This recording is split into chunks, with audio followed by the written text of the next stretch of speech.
we're back. We're back. Andor, Candor, episode 3. What would you do without Emily? Oh. Huh? Nothing. Fantastic. It'd just be me and Lena. That'd be a good show. It'd be all right. We'd be farting around. We'd be farting around. We did the first 3 episodes this way. But gosh darn it, do we like having you here. Yeah. Oh, thank you. Welcome, so like Emily. week 3, episode 5. It's so weird. I know, yes. We are covering the 5th episode of Andor, ladies and gentlemen.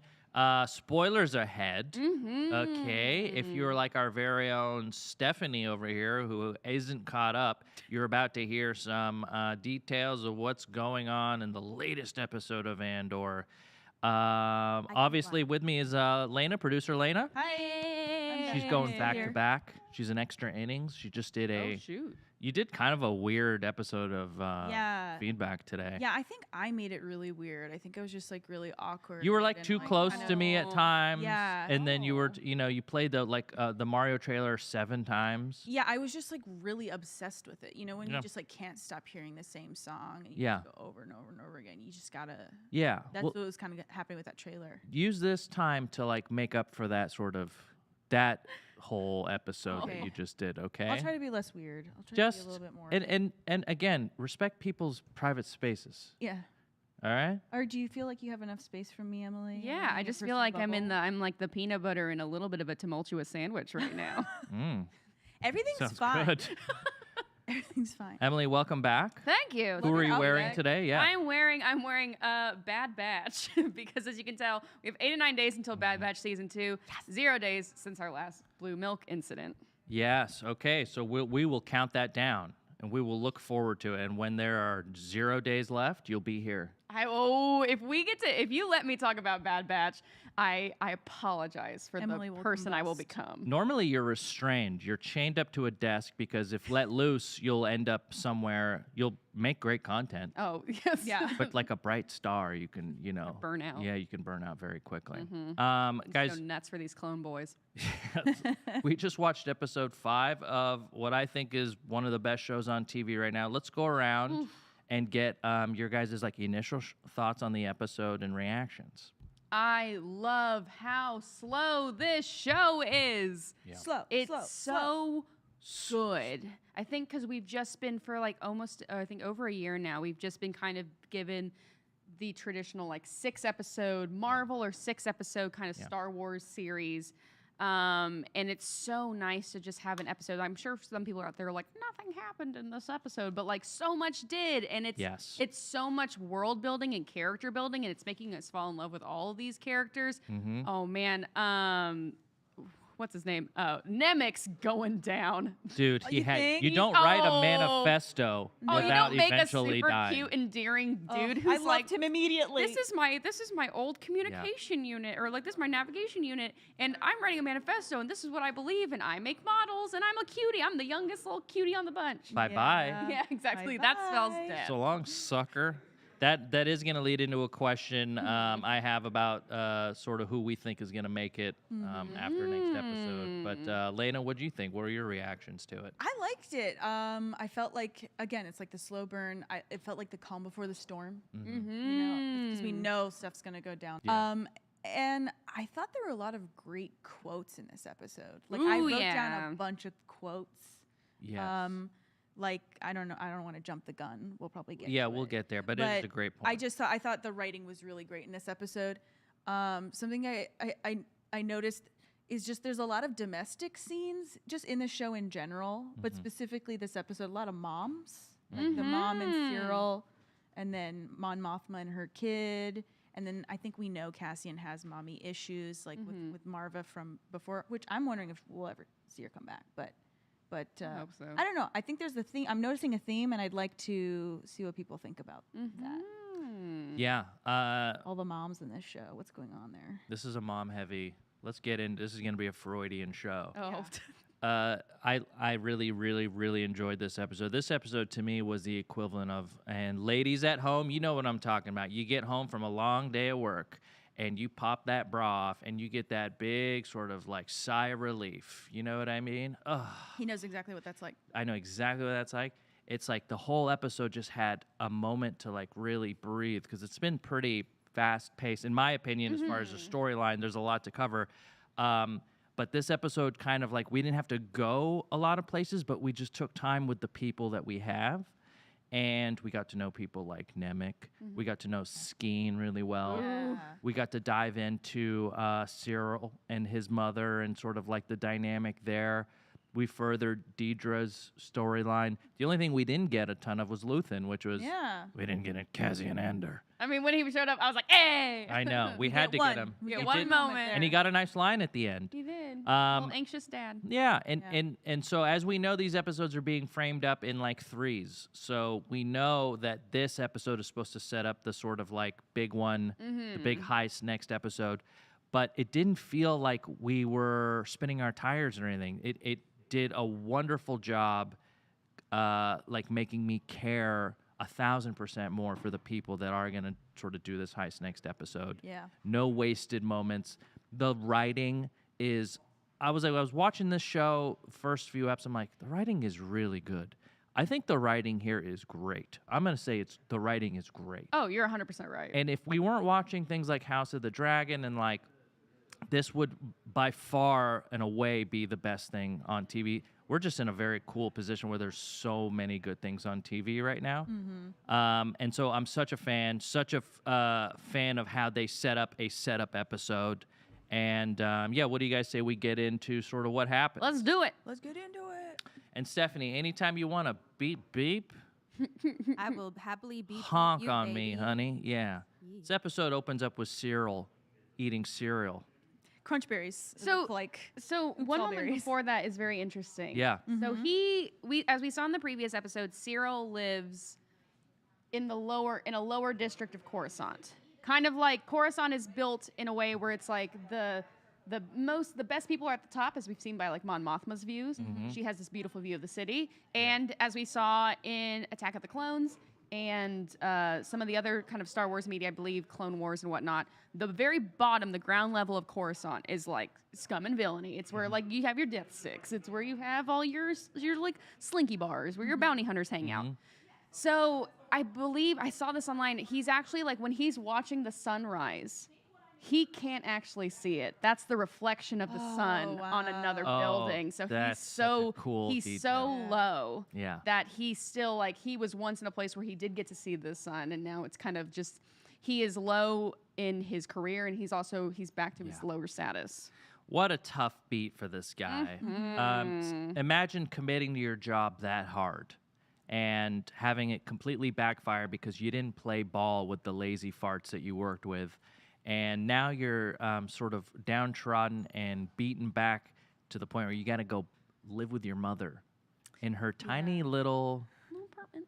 She lives in like a diner booth, it seems. yes. You know? And she's just judging him. Like, you're not getting it together. I got to talk to your uncle. He's going to tell me what to do with you. Yeah, Kinda Uncle dumb. Harlow. Uncle Harlow. But Who she is? says it kind of weird. Yeah, like who is he? Is he What's like their deal? Does he have like? Is he a big? Does he run business legally? Does he run business illegally? Like, Yeah, who is what are this your thoughts character? on him? Does he work for the Empire? Is he like a sort of guy that's made it outside of an Well, she Empire said an job? interesting line where it's like he never really pinged you for like a cop, essentially. So I thought that was interesting. Like, it sounds like maybe I feel like Uncle Harlow is a dude who just like owns. He's maybe like the owner of a bunch of warehouses. So maybe it's like, all right, I'm gonna have you come be like a manager here, like middle management. Like Yeah. he doesn't seem like he seems like maybe a big kind of enterprising guy, but not like crazy successful, but like enough success to like be the heavy hitter in that family. Right. And he's sort of like the way his mother speaks about Uncle Harlow is like, you know, you should try and be like Uncle. You should she's has no sort of qualms about letting him know kind of what his status is at any given moment, constantly asking him if he's got any prospects. What are your prospects? And you know, if you're a parent out there, it's good to be curious about your kids. But you don't want to be sort of oppressive, you know, about it, or just like completely in their face about it. They gotta spread their wings and fly. Exactly. And she's like, "Why didn't you come visit me?" And Yeah. he's like, you could have come Open visit me." invitation. Are they close, these two? Sounds like not. It sounds like I mean, it to me sounds like typical like mom-son kind Yeah. of like maybe there was a close relationship once there, and now it's just She kind seems of like doting in a way. Yeah. Potentially a little oppressive with her doting when they were younger. Like Yeah. he said, like doors always open, and then she was like, well, smart people know that an open invitation is not an invitation at all, which I thought was an interesting way of interpreting that. Yeah. Yeah. That actually is a really great line because I thought about it and I'm like, that's kind of true. Yeah. Unless you're making a plan with someone, put it on the Google Cal. Like, no one's going to come. Yeah. It's like when you run into someone you haven't seen in a while, you're like, we should get coffee sometime. and it's like, yeah, okay, who's gonna do that? yeah, who's gonna go through with it and actually send in that send that text? Yeah, I think Cyril's going to be on an evolution of he has people in his life who are telling him to be a certain way. Like his mom wants him to be like this. Uncle Harlow's going to want him to be like this. Yeah. And he is going to be finding his own path, possibly through revenge. Right. And do we think that path leads to Deidre and maybe working with Deidre? Because she's got the hunch. Right. He's got the drive and He's got the determination. knowledge too. And the knowledge. Yeah, he's like, I can confirm this. He Right. got ousted from a place where his work ethic, which was good, got him in trouble and ultimately fired. And Deidre is up against her own sort of version of that at work where she's supposed to be tucked away and just doing the things that she was hired to do. And her nemesis is investigating his old area, Cyril's old area. So that's another kind of connection there.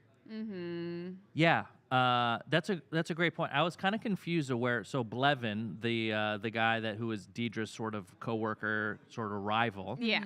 He's where is he? Where he's like, do you want this place to be your headquarters? Was that Ferrex That or was was that Ferrex, I thought. okay? Yeah, because they were Okay. cleaning it up. You could see other corpo cops in That's the what I background kinda thought. cleaning up. Yeah. So the ISB is sort of setting up shop on Ferrex. yeah, having to, a closer. Yeah, like Yes. they no longer get control. We are now there. What a bummer. What a bummer for the nice, hardworking, dirty people of Ferrex. Oh, They're dirt. They're in the mines. I mean, yes. It's dirt. We're gonna have to beep beep. Okay, let's beep beep. Beep, When we come beep. back, we're gonna get back to the episode and what's happening over at the Rebel Camp on Aldani. Woo woo. Yeah, stick around. We'll be right back after this.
Welcome back.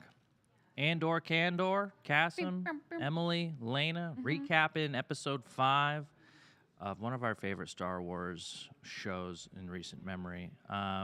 Where we left off, Aldani, the rebel camp. Aldani. Cassian wakes up. He's missing some stuff. We see Skeen over there. He's got his like blaster, his holster, all his stuff kind of laid out. What's going on with Skeen? And Skeen seems like he's distrusting, curious. Does he have a reason to be? And what is his interaction with Cassian happen? Like, what happens here? Because they're going over some tattoos. They're going over sort of where they came from, and they kind of have some stuff in common. It seems like. Yeah, it feels like Skeen is really trying to like figure out who Cassian is, and so he's kind of like asking, like he says, like, "Hey, where'd you get that blaster? Right. Where'd you do this?" Right. He's really trying to get a feel for him because he picks up that Cassian's hiding something, which we later learn is not only physically but also information-wise. Right. And he's just immediately the first person to pick up on it. So he's kind of like grilling him. He's kind of doing stealth. Something you and I were talking about this show yesterday. You brought up such a great point. We talked a little bit about last week how I was like, oh, I'm really excited to see like these members of this kind of rebel group take on their heist roles, and kind of like as we've seen in Rogue One, go into this mission.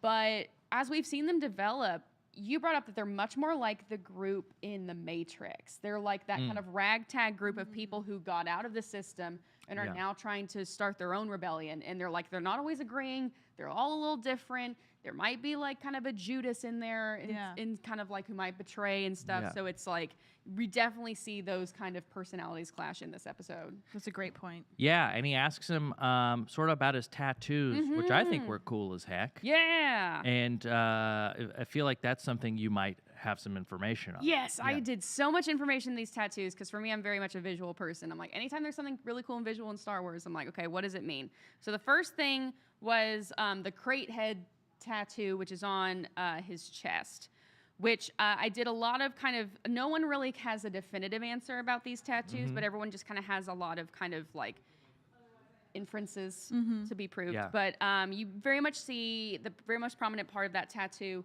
is a barcode.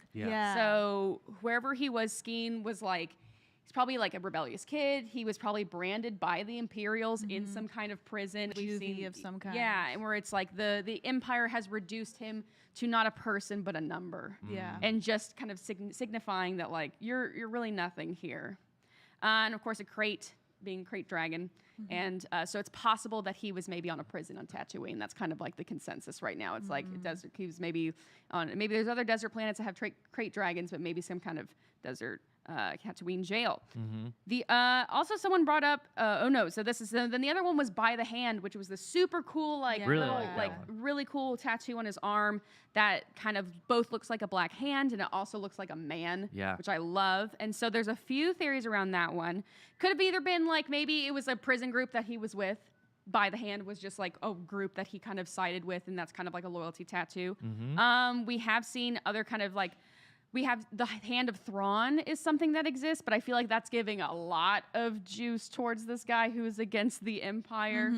And then the other thing, which was really, really interesting, that a few sites had picked up, was there's a group called the Emperor's Hand, which is a select group of warriors that have fought that like the Emperor has like selected.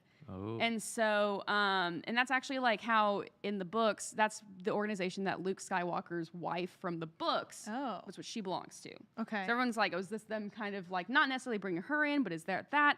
I think those two are really, really big leaps. Maybe he was somebody who was imprisoned by the Empire and they were maybe training him as like a juvenile to like be someone better or to like, they notice his skills and so they're like, we're just going to beat this kid into shape. But I think it's much more like it's a symbol of something else. Maybe we'll find out later. But those were kind of like what I found online and kind of what people have been speculating and from what my kind of Star Wars knowledge. I love that. I love to know kind of what the rumors are because nothing's by accident in these shows. And it doesn't mean that anything that they take the time to create and put on someone has to have this like sort of crazy connection to something else. I mean, it can just be simple like this is an allusion to or a reference to this thing, which I think is fine. Just world building. Just world building. And that's the thing this show, I feel like, has done.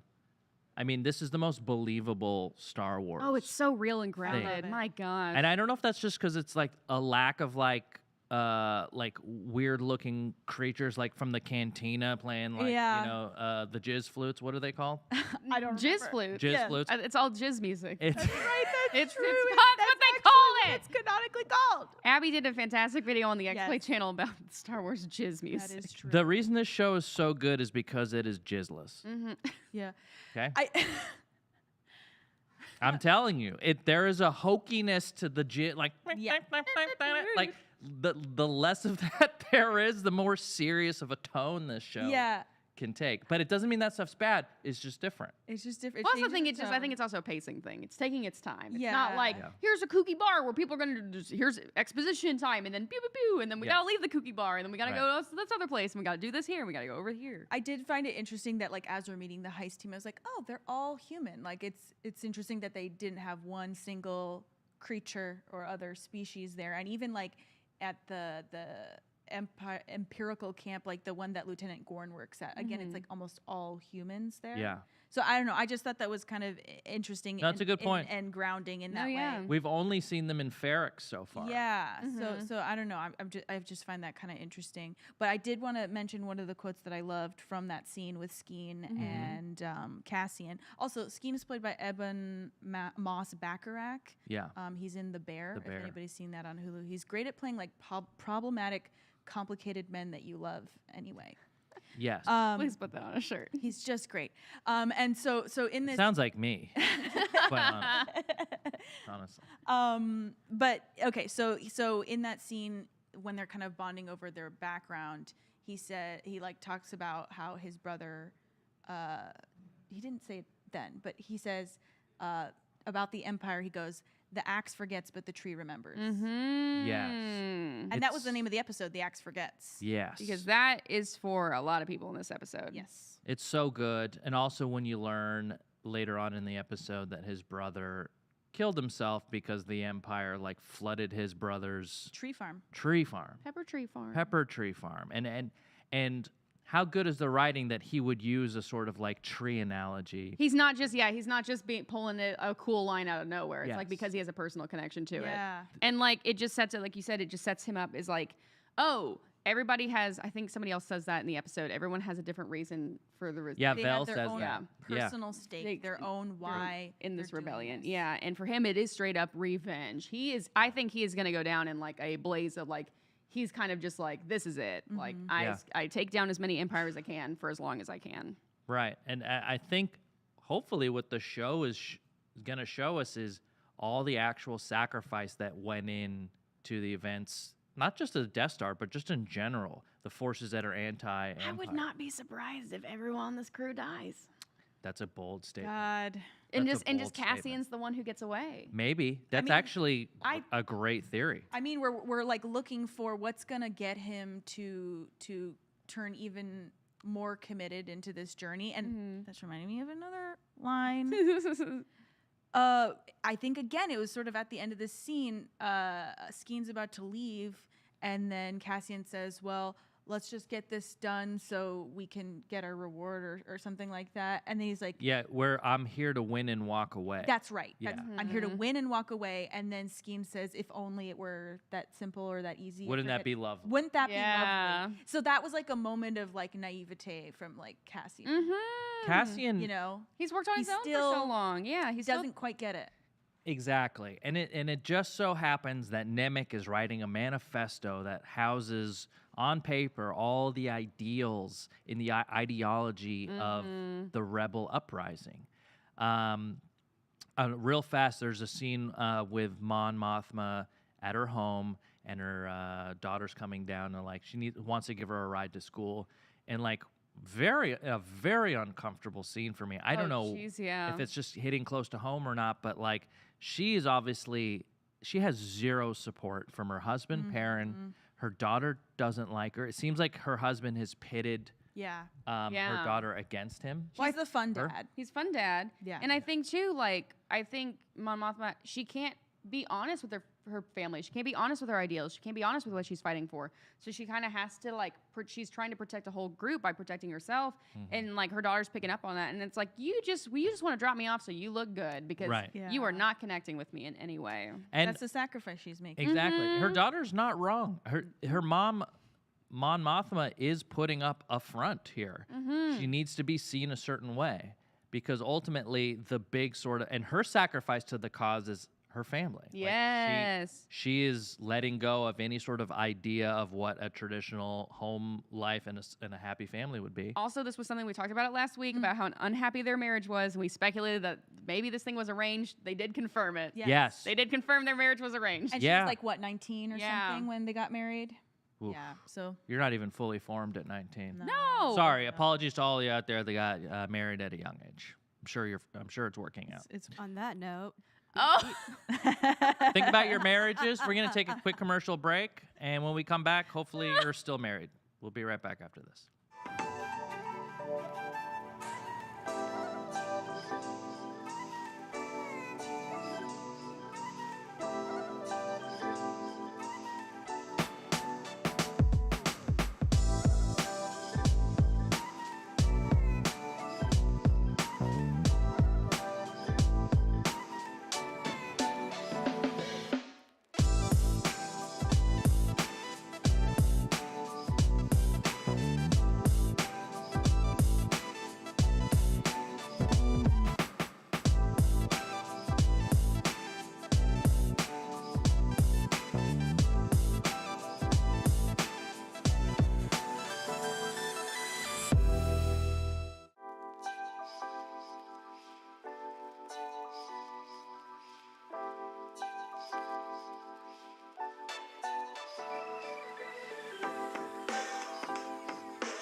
Welcome back.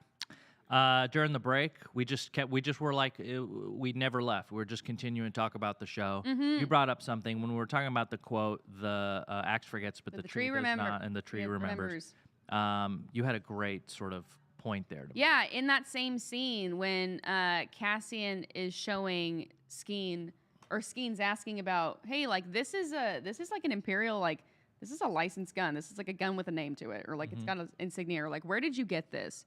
And Cassian goes, I don't remember the guy I took it from, which was Cyril. And of course, as we see at the end, Cyril in his bedroom with his fun little action figures in the background, which was very cute.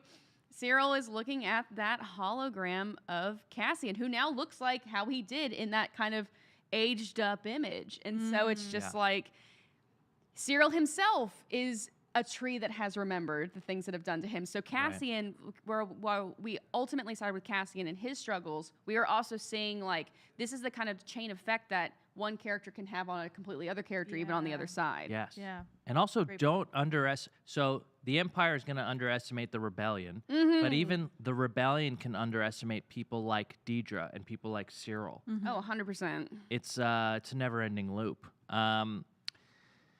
Nemec is showing Cassian. First of all, he gives him some milk. Lots of milk in Delicious this milk. episode. It was supposed to be not delicious, correct? Correct. No. It's nasty goat milk. But you can live off of it, apparently. It's got all the nutrients. It's going to sit in your tummy. Protein. And in another sort of very Soylent. cool world building thing, there's like he has this old navigational unit that he pulls up, and it looks like I would watch a whole Adam Savage tested like 3-hour-long video of how they made that thing. You know what it is? What? It's an old Polaroid camera. I thought it Is looked that like what a it is? Polaroid. It is. Okay. I looked it up. Okay, That's maybe an funny. hour and a half long video. But that's what's so fun about Star Wars. I mean, that's the old lightsabers and stuff. They're all old camera parts and whatnot. It's so creative. It's really good. And he sort of has this comparison with the old navigational unit, and now we find out he's sort of writing this manifesto. He asks Cassian what his thoughts are, like where are you at in this whole thing? And Cassian's kind of like, whatever. And he's like, okay, good. You'll make a good sort of audience for this. And what do we learn about Nemec? Because up until this point, he was just sort of like a mousy kid. He's a revolutionary. Amen. He's a young revolutionary. Yeah. He is. Yeah, he's You're- got some you're not wrong. complex thoughts. You just used a Absolutely. big word for that. Yeah, and I wasn't ready for it. But it's true, guys. It's true. And he had God, that one. Who wants to say the quote? Who wants to say it? You know the quote I'm talking Yes, Yes, I have. I you mean, say you it. can say it. Go ahead. You say about. it. Okay. He says the pace of You got this one more time.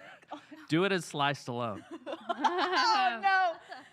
The pace of repression outstrips our ability to understand it. Oh gosh. Oh, amazing work, Lena. And I had to stop and rewind. I was like, "Whoa, that was deep. I gotta listen to that again." That's where this writing is Yeah. so prescient because it's we went through this with certain presidencies and many presidencies, not just a single one specific one out. But in I felt very much like how they were talking about. You can't keep up with like 40 atrocities. No, like even outside of our country, the war in Ukraine, Yes. what's happening in Iran, Yes. like everything that's going on everywhere, and you're just like, when it gets so overwhelming, it just becomes numbing. It just they beat you down with it, and you can't keep track of it, and that's essentially at the cost of their freedom, and that's how the empire has slowly but surely sort of become this like unavoidable giant like. I don't know what you would call it, like An empire.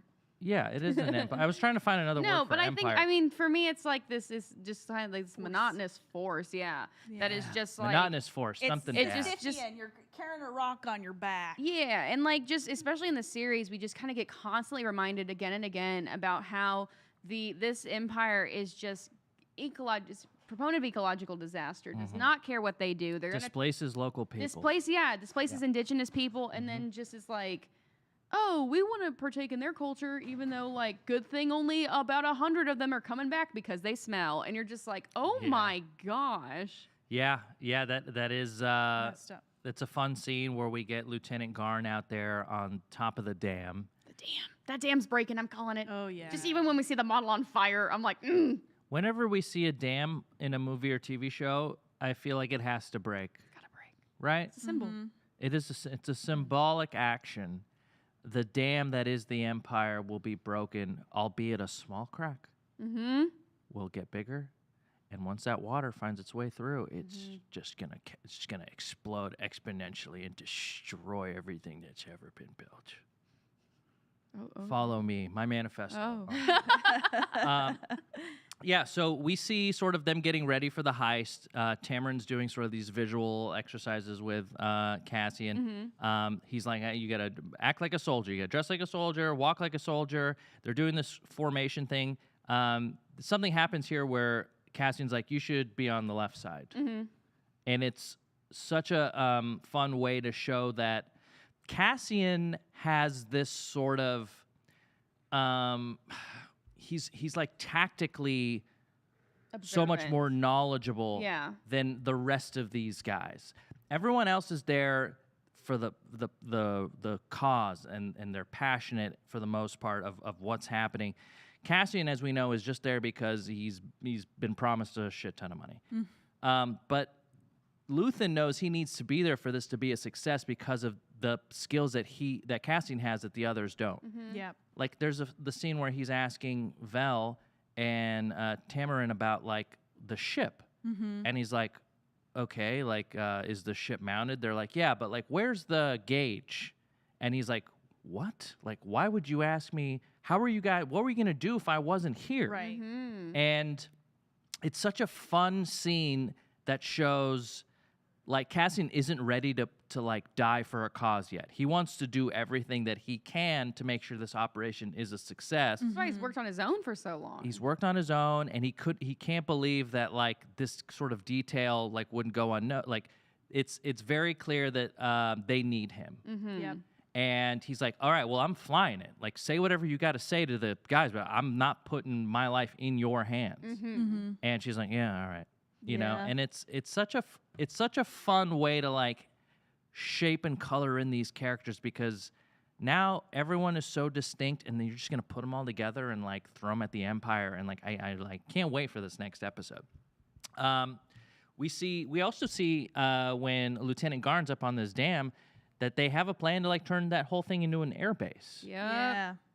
Any thoughts about turning a dam into an airbase? Well, it's like they just, once again, in another scene, we see them using the sacred shrine that is important for this celestial event as target practice. It's just like, it's just the Empire sees and exploits, and it takes what it needs, and when it's done, it's done. Yeah. And yeah, it's just like, I think this poor Lieutenant Gorn is just like, every moment is just a reminder to him of why he's fighting. Like, just, and we hear his backstory as to like why he's a part of this rebellion, which I think is like, oh man, yeah, even the smallest things, such as like falling in love and losing the one you love to these the people you work for. And he got a demotion, and he got demoted for it. Right. Yeah.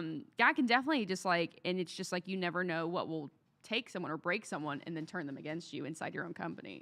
Couple really Empire. Yeah, couple fun scenes. Like you said, they were using the shrine, the Aldani sort of sacred little shrine. They were using it for target practice. Corporal Kimsey up on the dam says, like, man, those people stink. You know, I'm paraphrasing, but he's like, yeah, those Aldanis, they stink, huh? And you see that that hurts Gorn. Yeah. And Loved a woman. yes, and he's doing his best to kind of keep it together. He very sly, because his goal is to make sure that there are the least amount of people working on the day of the heist as possible. And somehow he sort of like manipulates the guys to want to go see this like the little light show that happens. The Eye is what they're calling it. And so we know that the actual dam is going to be like pretty like a skeleton crew, minimal crew, and he's doing everything he can to sort of get ready. No one seems to suspect a thing. He seems to be doing a good job. Deidre, all the way at the ISB, is questioning her hunch. She's asking her little, like, I don't know, secretary. I call him Tarkin Jr. He does have the shape. He's got the hair shape and the jaw shape of Tarkin. He does have a Tarkin shape to him. And baby Tarkin. Everyone needs a baby Tarkin because he like bolsters her up. He's like uplifting her. He's like, you got to follow your hunch. But also, like, a part of me is like, all right, dude, I appreciate the support, but also he could be like, man, if I get her knocked out, then I could take her. If I get her to follow her hunch, and it's like goes nowhere, and then our boss realizes she's not been doing her work, she's been doing something else. I can like corporate espionage, because we've seen like the Empire is the Empire is like you said, Cutthroat. It's cutthroat. It's by the book. It is mind over heart, and it is like just climbing that ladder. And even she was accused of like that in the first episode where we met her. She's accused of climbing the ladder, and she's like, no, I'm just like trying to do right by my gut. Great point. So. Great point. I get the feeling that he seems genuine, but I guess you just never really know. She pops like what could be a stimulant in this scene. Yeah. Because they're going to stay late. Vitamin. Also, we have a few planetary references in that little speech. Yes, I wrote them down here because a lot of these sort of random, quote-unquote, rebel occurrences he remarks on as the events from Kessel, Fondor. They stole targeting consoles from Jakku, proton warheads from Base K, and the Steergard Starpath. From Ferrix, or the one from Ferrix. I don't. Are these things that have been in Star Wars lore? Kessel's from Solo. Yes, the Kessel run. But what about like the Fondor was introduced. Fondor is from kind of more the extended universe. It kind of was like a ship. It's like a ship building, I think, port from what I remember. And they did put it in Battlefront. Jakku, of course, is interesting. I mean, it's pretty much like a nowhere planet, and so even though, like, from what we see in The Force Awakens, that's because we see all the debris there, because that was the final like battle of the final battle of the Empire, and we're not there yet. So I'm like, interesting. Like, why is it on Jakku? Maybe there's more Jakku than we know. Yeah. Very interesting. Okay, I think what we should do is take a break. When we come back, we're going to get to the last chunk of the episode. Ooh. There's a nice little scene that happens here up on the ridge. And then we're going to get into our speculation on, like, kind of what we think is going to happen with this heist. How many people are going to die? Stay tuned. We'll be right back. Everybody.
And we're back.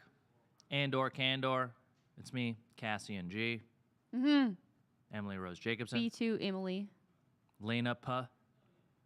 Yeah. Look at your Star Wars name. Lena Puh. Princess Lena. Yeah. That's your Twitter, right? Lena Pop. Oh, I thought it was Puh.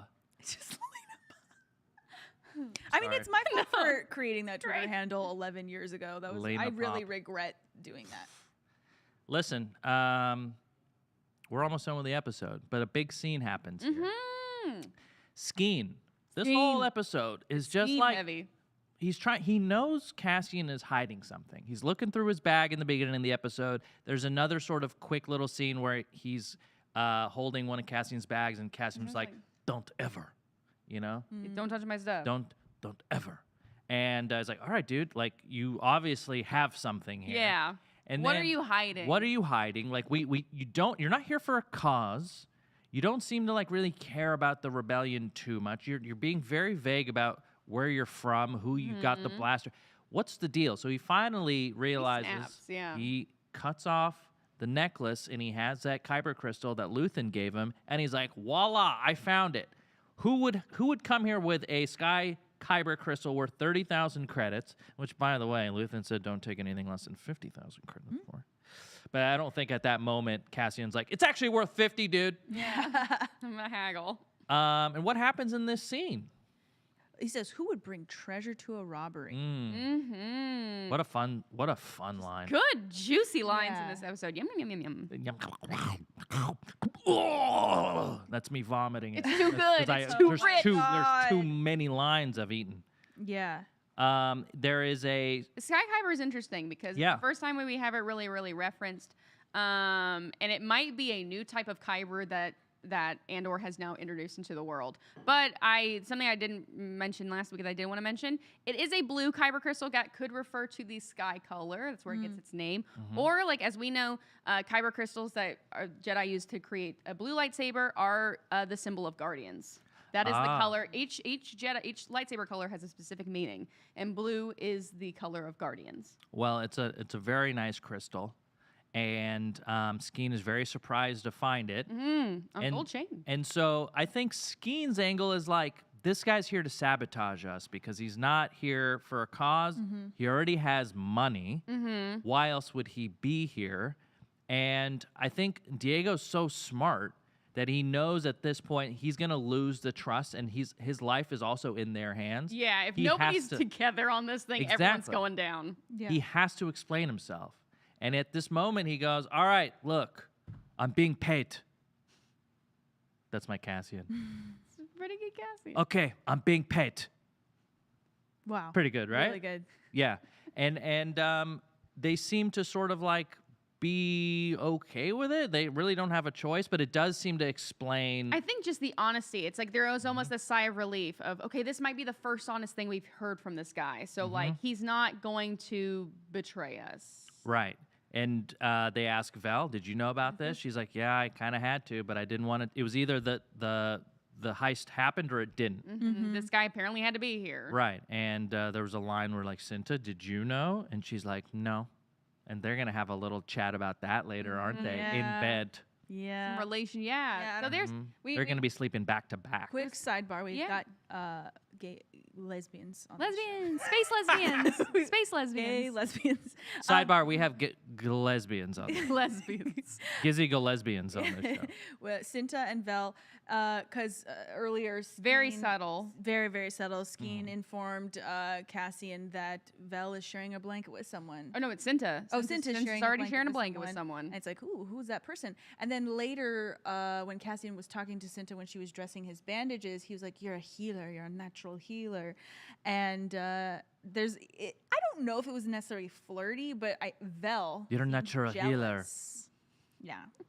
And then they were like making eye contact, and Vel steps in. She's Vel like, you're just dressing gets- yourself from now on. Yeah, Vel is You're like done getting her help here. in the middle of them. And she does that again at the fire, where Yes. Cassian hands her the drink, Yeah, and she's like, no. and she pops, and he's about to hand it to Cinta, and then guess who walks right in? She's It's almost, Vel. maybe she's a little jealous. Maybe Cinta is a bisexual, Yeah. and Vel is a I feel like in space, everybody got to be pan. straight. Everybody gotta You be think so? pan. I mean, Everybody there's a gotta bunch be of bi. aliens. In there's a bunch of space, people. None of it Everyone's matters. pan. In That's space, such a great line. everyone can hear that you're pan. And so, okay, so now Tamarin's in charge, Vel and Cinta, and they signal to Lieutenant Gorn that, have I been saying Garn? Lieutenant Gorn, that they're up on the ridge. Gorn's got the little, I love me some Star Wars binoculars. they didn't make that sound. And then they see that they're there.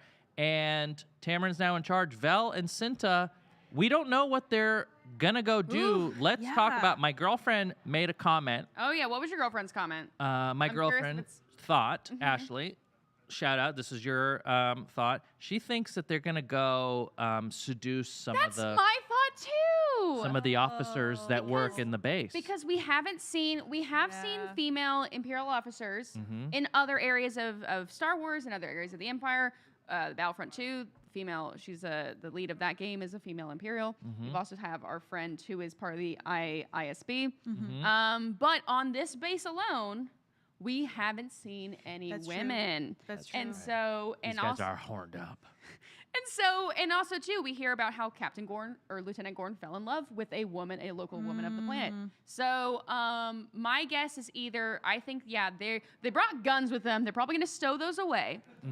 Because they also choose the way Cassian asked. He was like, well, "What are they going to do?" And it's like, Yeah. no, What are they going to do? It's not for you to know. you just gonna. Is this getting your worse. audition for It's getting ADR? worse. Yeah. But I think they're either going. I'm sure they're going to pose as locals, especially for the event. Yeah. And then they're gonna get some key cards and maybe hey, you know what? Sometimes you gotta do what you can for the Empire. This is a sacrifice that they are they're gonna have to lay it down and lay Which, like- down with Which, some like, officers. dang, that's terrifying. That's super scary. Yeah. Like you Yeah. are at your most vulnerable. Like Yeah. what these women are doing is not easy. If it is what we If think it's they're what they're doing. doing, yeah. Do you have any? I have no other possible ideas as to what they. I mean, they could just be super stealth. They could be like me in a Skyrim game where I'm like, I'm just gonna be in the shadows and just gonna keep stealing and stealth killing people. Right? Yeah. Yeah, could be. No sense. Last scene is Luthen scanning the radio. He's obviously very nervous about the heist that's happening tomorrow. His partner that he's there with is like, "What are you worried about? Only Vel is the one that could out you." He's like, "Well, I didn't do a good job with Cassian. I was messy with Cassian. He could out me." He's worried about his sort of real identity getting out there, and he's still wearing the wig.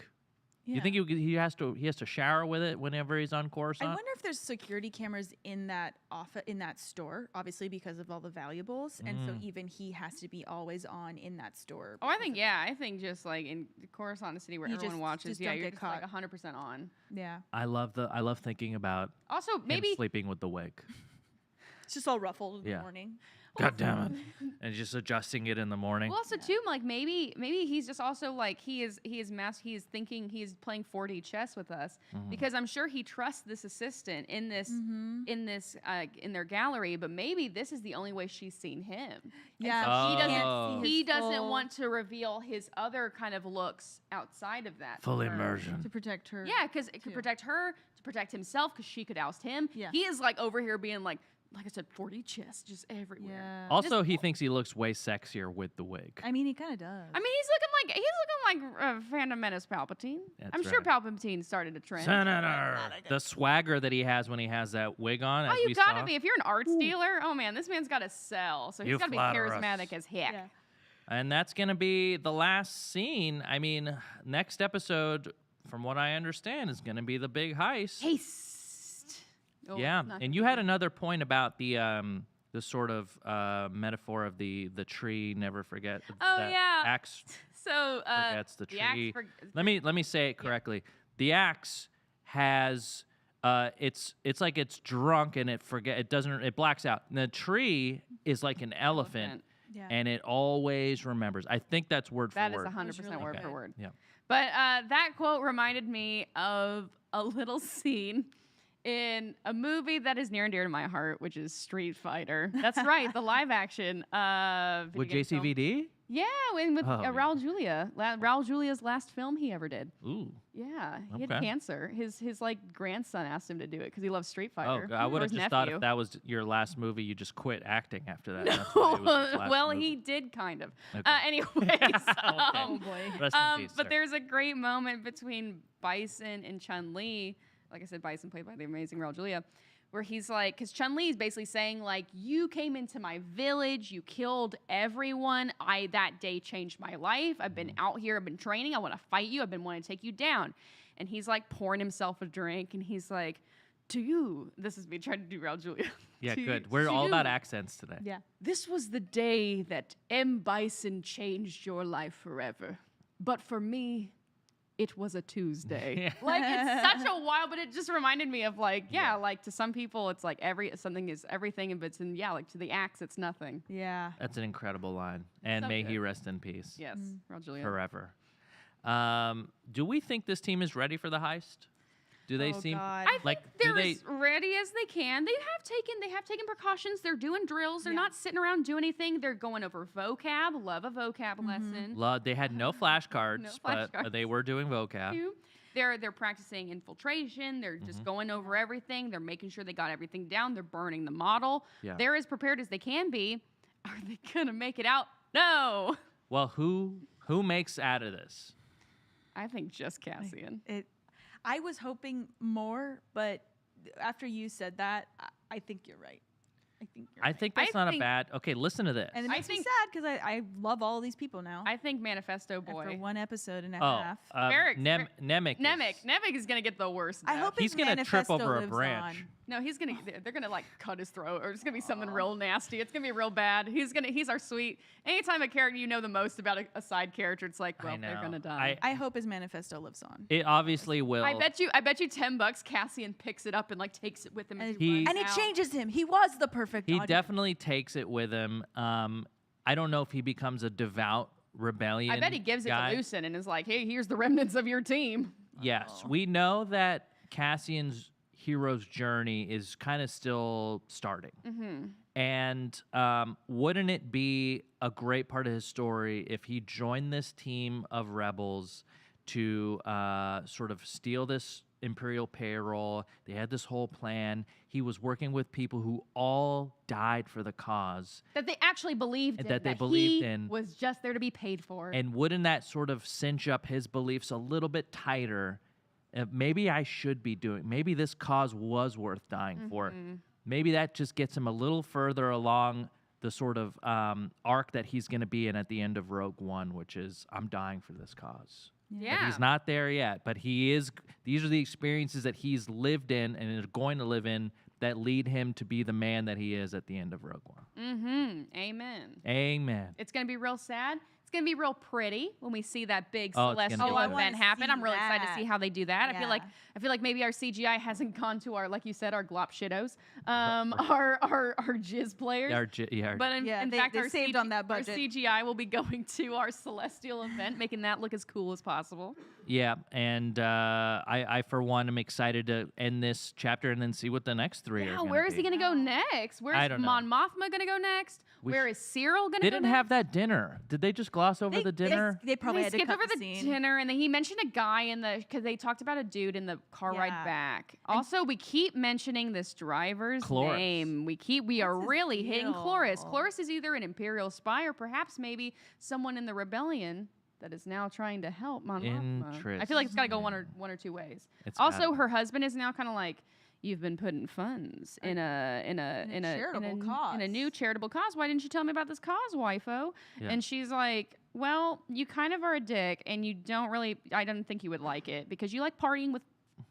Yeah. I was gonna curse. Oh, you like no, partying. you curse. We've been doing it all You like morning. partying with fucking Siths. Like, I'm not gonna tell you I'm Yeah. doing anything for charity. You don't like anything charitable? Let it Exactly. This out. planet is only being starved to death by your two fun best friends over here at the dinner Yeah, party. So yeah. yeah, excuse me if I don't want to tell you about my charitable cause. I can't wait. I wish I could watch you watching this show. I mean, think that would my be notes are like, that would oh be no. guys. That's an episode. Thank you so much for tuning in for another Andor Candor. We will be back next week and for the next few weeks probably. Oh yeah, this thing's long. We're trying to get you for as many of them as possible. I am here until like Cassian.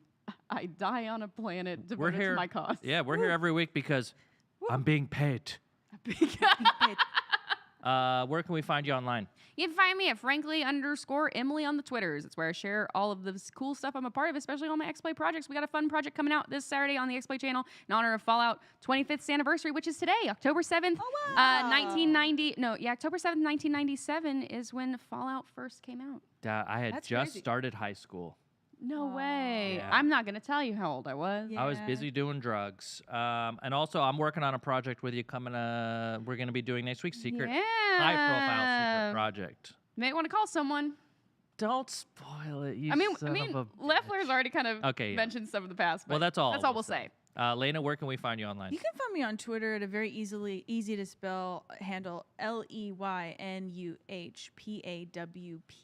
And it's Ooh, pronounced Puh. spelled. It's Lena Paw. Lena There's Paw. the P is silent in the handle. Stephanie, where can we find you? Stephanie.